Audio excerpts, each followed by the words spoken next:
भारत का ग्रामीण परिवेश और बैंक का कंप्यूटरीकृत काम, दोनों की कार्यशैली में जमीन आसमान का अंतर। जहां गांव की दिनचर्या खेत से खलियान और खलियान से घर होती है, वहीं बैंक का कार्य आधुनिक विकास और कंप्यूटर की मदद से आगे बढ़ रहा है। लेकिन बैंकों के तौर तरीके गांव की महिलाओं को समझ नहीं आते। वो बैंक आने से घबराती हैं। उनका ये डर ग्रामीण विकास की राह में सबसे बड़ा रोड़ा है।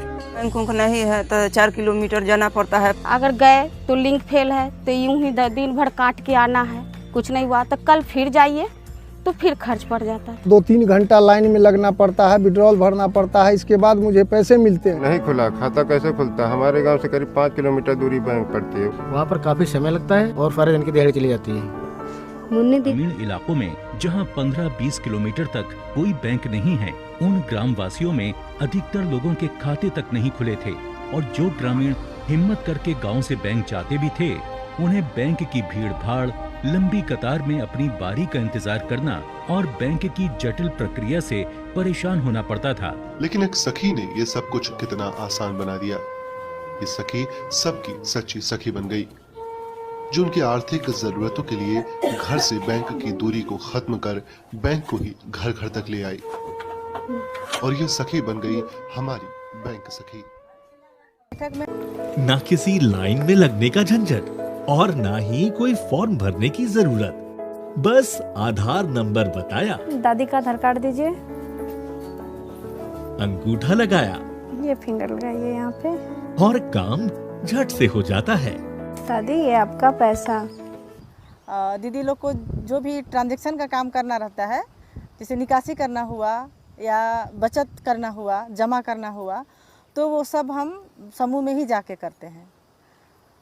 तो उसमें समूह की दीदी लोग को काफ़ी सुविधा होती है, समय का भी बचत होता है और आने जाने में जो परेशानी होती है उससे भी दीदी लोग बच जाती है। बैंक शाखा खोलने में इन्वेस्टमेंट या और सारी जो चीज़ें हैं, पूरे ये सेटअप, वो इतना आसान नहीं है कि हर एक जगह पे बैंक शाखा खोला जा सके। तो इस वजह से एक ये बहुत ही अच्छा और सराहनीय प्रयास, इसमें महिलाओं का चयन किया जाता है, क्योंकि बहुत ज़्यादा फैमिलियर भी हैं महिलाएं। किसी महिला को हो, कोई घर की बहू हो, कोई बच्ची हो, कोई भी अगर बैंकिंग सर्विसेज लेना चाहती हैं, किसी को ज़रूरत है, तो अगर कोई पुरुष बैंक का सर्विस दे रहा है तो वहाँ पे थोड़ी सी हेजिटेशन होती है, बट अगर महिला है और वो इस काम को कर रहे हैं तो किसी के साथ कोई भी हेजिटेशन नहीं होती है। बैंकिंग सर्विसेज सबों को आसानी से मिल पाती।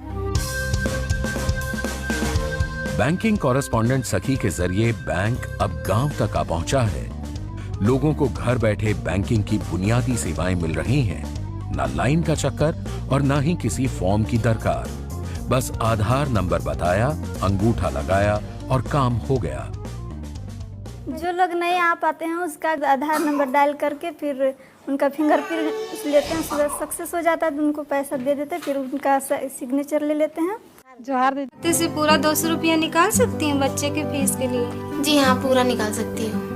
अब हमें अपने बचे हुए पैसों को इधर उधर रखने या जमीन में गाड़ने की जरूरत नहीं है। हम अपने CSP बैंक सखी के माध्यम से अपने पैसों को बैंक के खाते में जमा कर सकते हैं। हमारी तरह से हमारे समूह में और भी औरतें हैं जो 10-20 रुपए रोज जमा करती हैं CSP के माध्यम से। किसी धनराशि के नरेगा हो या मनरेगा को कहीं बाहर लेने जाना नहीं पड़ता है, CS द्वारा मिल जाता है। मेरा खाता खुल गया और हमें पासबुक भी मिल गई। डिजिटल इंडिया के सपने को भी साकार कर रही है, जिनमें ग्राहकों की पहचान करना, जानकारी एकत्र करना, बचत खाता खोलना, खाते में जमा निकासी करना, मनी ट्रांसफर करना, प्रधानमंत्री जीवन ज्योति बीमा, प्रधानमंत्री जीवन सुरक्षा बीमा, अटल पेंशन योजना, विधवा पेंशन, स्कूली छात्रों के लिए छात्रवृत्ति की निकासी, प्रधानमंत्री जन धन योजना के तहत महिला खाता धारकों को प्रधानमंत्री गरीब कल्याण योजना का लाभ, मनरेगा के अंतर्गत मजदूरी का भुगतान एवं सखी मंडल के बचत और लोन संबंधी सेवाएं शामिल हैं। महिलाओं को लेकर रूढ़िवादी सोच और उससे जुड़ी कई भ्रांतियों को तोड़कर ग्रामीण भारत को तरक्की की एक नई राह दिखाई है।